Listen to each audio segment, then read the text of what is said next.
The day Garrett Hale walked back into Serene Valley's only pediatric clinic, Noel Ashby was elbow-deep in a 6-year-old's ear canal and absolutely not prepared to fall apart. She heard him before she saw him. That voice, low and unhurried, the kind that never needed to raise itself because the room always went quiet first. He was talking to the front desk receptionist, asking something about appointment windows, and Noelle's hand stilled for just half a second before she caught herself. Don't. Keep going. You are a professional.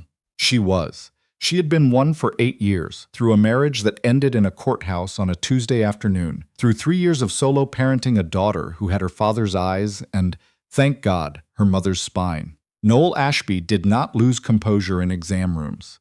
She did not lose composure anywhere.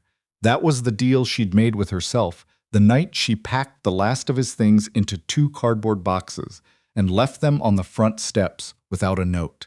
She finished the exam, told little Marcus Tully he did not have an ear infection, but probably needed to stop putting Lego pieces near his face, and walked him back to his grandmother in the waiting room.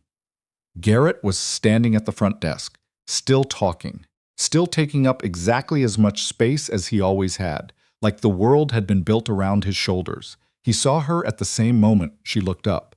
Neither of them spoke first. The receptionist, Becca, a 23-year-old, who had no idea she was standing in the middle of something, chirped, "Oh, Dr. Ashby." Mr. Hale was just asking about getting his nephew set up as a new patient. Noel smiled the way she'd learned to smile at difficult things. Steady, professional, warm enough that no one could call it cold. "We can absolutely do that," she said. "Becca will get you the intake forms." And she walked back down the hall without once letting her pace change. She'd met Garrett when she was 26 and doing her residency at Mercy General in Nashville. He'd come in with a broken wrist from a construction site accident, had argued with the attending about the imaging, and had somehow ended up making Noel laugh 3 times during a conversation that was supposed to last 5 minutes. They dated for 2 years, married in a backyard ceremony with 30 people and string lights, and her sister crying before the vows even started. Had Lily, she'd named her after her grandmother, before she remembered Lily was in the used names file, so she'd changed it to something else entirely, had Briar at 31. The thing about Garrett wasn't that he was cruel. Noel had thought about this so many times over the past 4 years that she'd worn the thought smooth, like a stone you carry in your pocket. He wasn't cruel. He was just someone who loved the idea of a life more than the life itself. The house, the wife, the baby, the backyard cookouts. He wanted all of it. He just didn't want to be there for it. Missed the first steps because of a site visit in Phoenix. Missed the first word because he was on a call that couldn't wait. Missed her, standing right in front of him, until one day she stopped standing there. The divorce was quiet. Briar was 18 months old. Garrett didn't fight for custody, and Noel didn't know whether to feel relieved or devastated, so she settled for both, and then she moved home to Serene Valley, because her mother was here, and her mother's porch was the only place she knew how to breathe properly anymore. She built something. That was the part people didn't see. They saw the clinic, the routine, the way Briar brought her artwork to the front desk and taped it to the wall between the immunization schedule and the ear diagram. They saw competence. They didn't see the 4 a.m. feedings that turned into 4 a.m. Fears that turned into 4 a.m. bargaining sessions with a ceiling that didn't answer back. They didn't see the year she ate cereal for dinner 3 nights a week, because by 7 o'clock she was too tired to want anything real for herself. They didn't see what it cost to get to the woman who walked calmly down that hallway and did not let Garrett Hale see her hands shake. He was back because his sister had moved to Serene Valley with her son. She learned from her mother, who had learned it from Linda at the post office, who had probably learned it from the electromagnetic field that carried small-town information faster than any cell tower. "He's been in town 2 weeks," her mother said over Sunday dinner, watching Noel the way mothers watch their children when they want to say something but are choosing their moment. "I know," Noel said. "He brought his nephew in. How did that go?" Briar, 4 years old and oblivious and perfect, held up a forkful of mashed potatoes and announced, "Mama, look, it's a mountain. It's a beautiful mountain. Noel said. Eat the mountain. She did not answer her mother's question. The second time she saw Garrett was at the grocery store, which she'd always thought was the universe's favorite location for terrible timing. Briar was in the cart, clutching a box of the fish-shaped crackers she considered a personality, and Garrett was in the cereal aisle looking at granola with the slightly lost expression of a man who'd spent too long eating at job sites. He noticed her before she could recalibrate her route. Noel Garrett. Briar looked up. She didn't know him, had no real memory of him, had a photograph on Noel's phone that Noel had kept for reasons she still couldn't fully articulate, a photograph from a Christmas when Briar was 4 months old and Garrett was holding her like something he was afraid to drop. Briar had the same dark eyes as him and had never once asked why her daddy wasn't around the way some kids did, which was either a mercy or a grief Noel was still too scared to measure. "She's gotten so big," Garrett said, and his voice did something on the end of it that Noel refused to examine. "Kids do that," she said. There was a pause. He reached up and adjusted the granola he wasn't going to buy. "I heard you opened the clinic," he said. "Mom mentioned it. She said you're really good. I'm a pediatrician in the town where I grew up." The bar for praise is pretty low. The corner of his mouth moved. She remembered that, the way he half smiled at things he didn't expect. She used to love that. She used to collect those half smiles like currency. "Can I buy you coffee sometime?" he asked. "Just to talk." "Garrett, I know," he said quickly. "I know what I'm asking. He exhaled. "I missed a lot. I know I did. I don't have an excuse that covers it. I just thought, if there was any version of this where you'd hear me out." "I have to get dinner started," Noel said. She said it without heat, without coldness, just fact. "It was good to see you." She pushed the cart toward the produce section and did not look back. In the car, she sat in the parking lot for 6 minutes, while Briar sang something tuneless about crackers, and Noel stared at the steering wheel and reminded herself, with great deliberateness, that feelings were not actions, that she could feel whatever she felt and still be the woman who had built this life from scratch, who had not waited around, who had made something real out of what he left her with.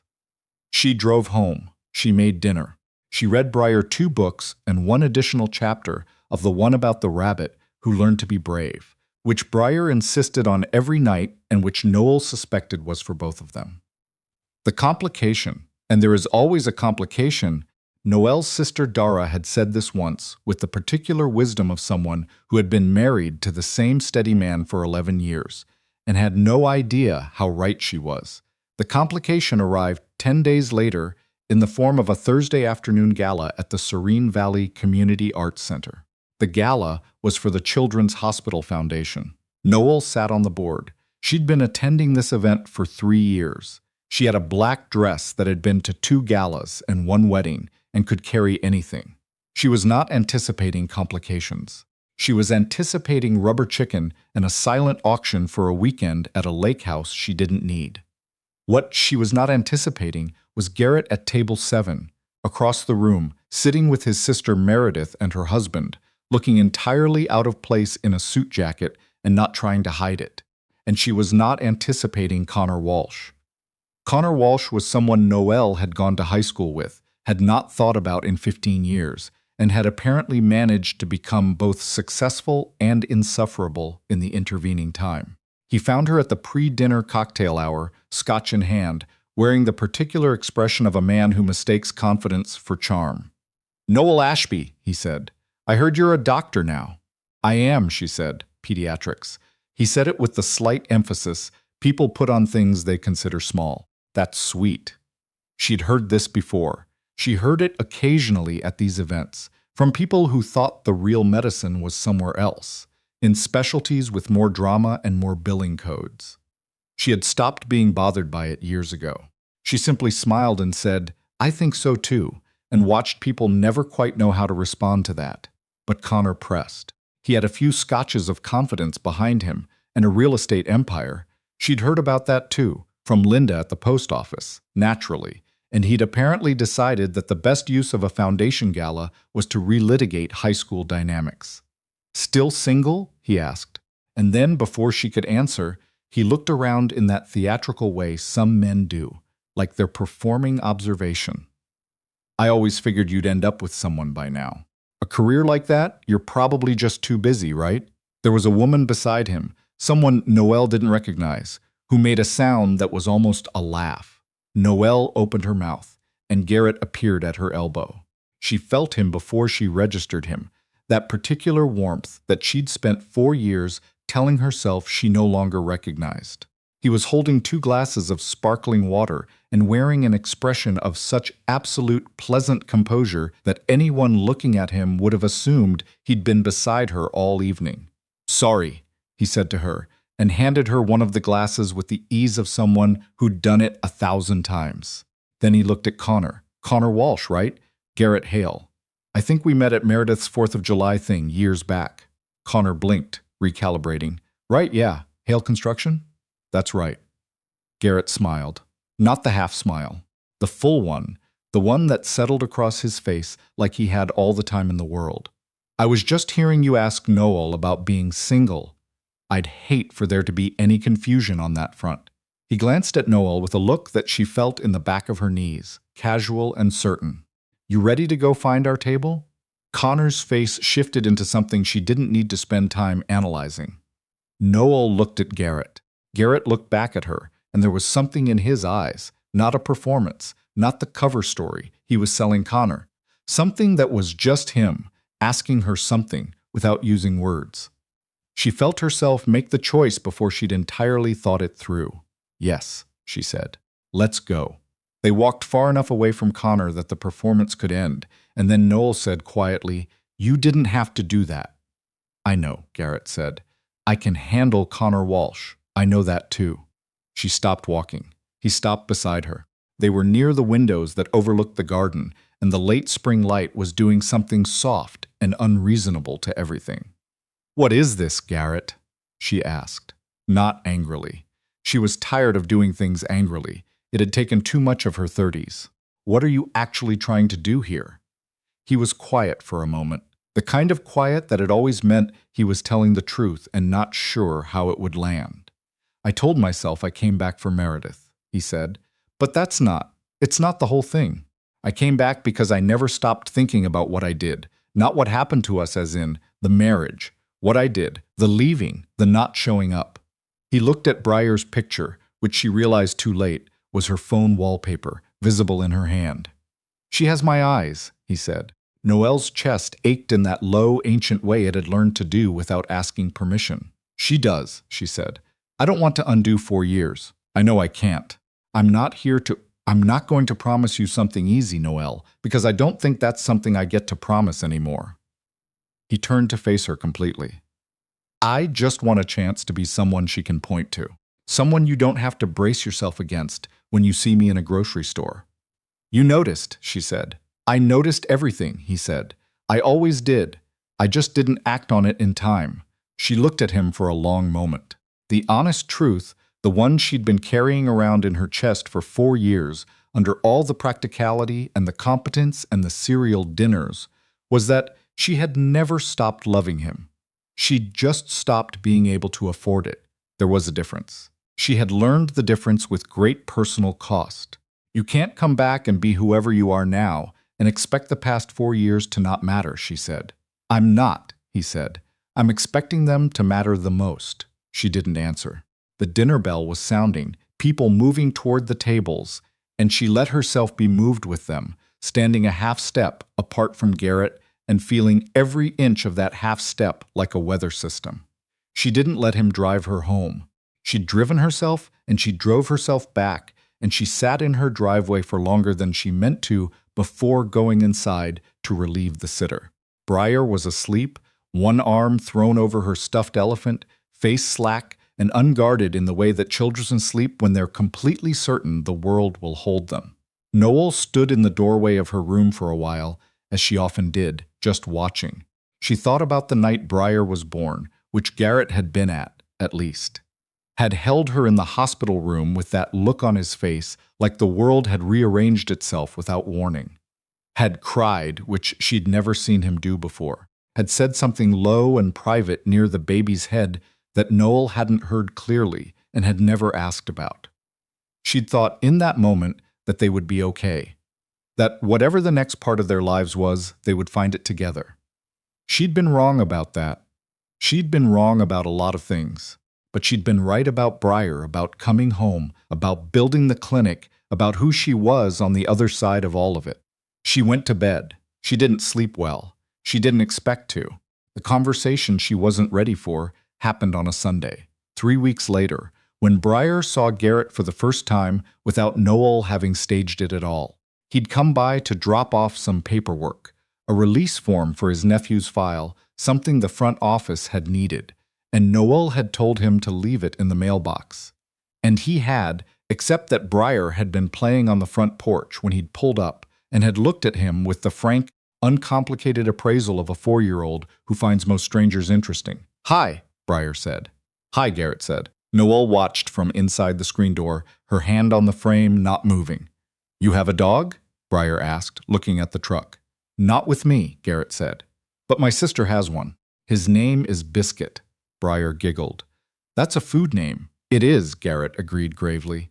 "I don't think he minds." Noel pushed the screen door open and stepped onto the porch. Garrett looked up at her. There was nothing performative about his expression.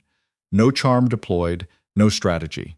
He just looked like someone who understood exactly how much he was asking for by being on this porch. "Briar," Noel said, "can you go get your juice from the kitchen? It's on the counter." "Okay." Briar climbed up from her crouch among the porch toys and stopped in front of Garrett with the unself-conscious boldness of a child who had not yet learned to be afraid of wanting things. "Bye," she said. "Bye," he said. She went inside. The screen door swung shut. Noel stood on the top step and said nothing for a moment. "She doesn't know who I am," Garrett said. "It wasn't a question." "Not yet," Noel said. "I didn't know how." "I know." He put his hands in his pockets, exhaled. "That's on me. I know that's on me." The thing she'd never been able to say, the thing that had lived in her chest through 4 years of making dinner alone and managing fevers alone and waking at 3 a.m. to the sound of a small voice calling Mama in the dark, the thing that was underneath all the competence and the pragmatism and the genuine hard-won peace she'd made with her life. "I needed you," she said, quietly. No accusation in it, just the fact of it, which was worse. Not even romantically, just. "I needed someone to be there, and you weren't." He looked at her like she'd said something that had landed somewhere vital. "I know," he said. "You keep saying that, because I don't have anything else," he said. "I don't have an explanation that makes it okay. I just have, I'm here now. And I know that doesn't fix the years I wasn't. I know I don't get credit for showing up late." He looked at the screen door, where through the mesh they could hear Briar singing to herself in the kitchen.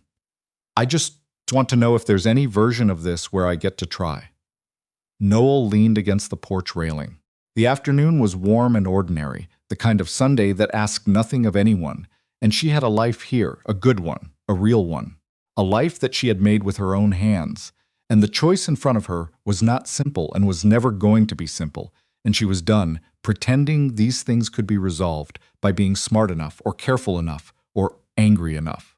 "You hurt us," she said, "both of us, even if she doesn't know it yet, and I'm not going to pretend otherwise so you can feel better. I'm not asking you to, and I'm not going to make it easy. I'm not expecting easy."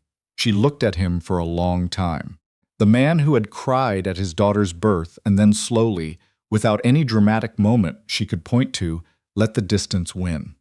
The man who was standing on her porch now, with his hands in his pockets and no promises that covered anything. She thought about what Dara had said last week, over the phone, when Noel had finally told her about the gala. Dara had been quiet for a moment and then said, "You've been brave enough to do everything alone. That doesn't mean you have to. Come for dinner Friday," Noel said. "Briar likes spaghetti. It's not going to be romantic. You're going to sit at a table with a 4-year-old who will ask you 40 questions and probably put noodles on her head." Something crossed his face that she couldn't name and didn't try to. "Okay," he said. "And Garrett." She met his eyes. "The first time you don't show up, the first time, that's the last time. I'm serious." "I know," he said. And then, with something that was not quite the old half-smile, but was something adjacent to it, something newer and more careful, "I'll be there." She nodded once and went inside, And this time, she didn't stand at the window watching him drive away. She went to find her daughter, who was on the kitchen floor talking to her elephant about spaghetti, and she sat down cross-legged on the tile beside her and let herself, just for a moment, stop being so certain about what came next.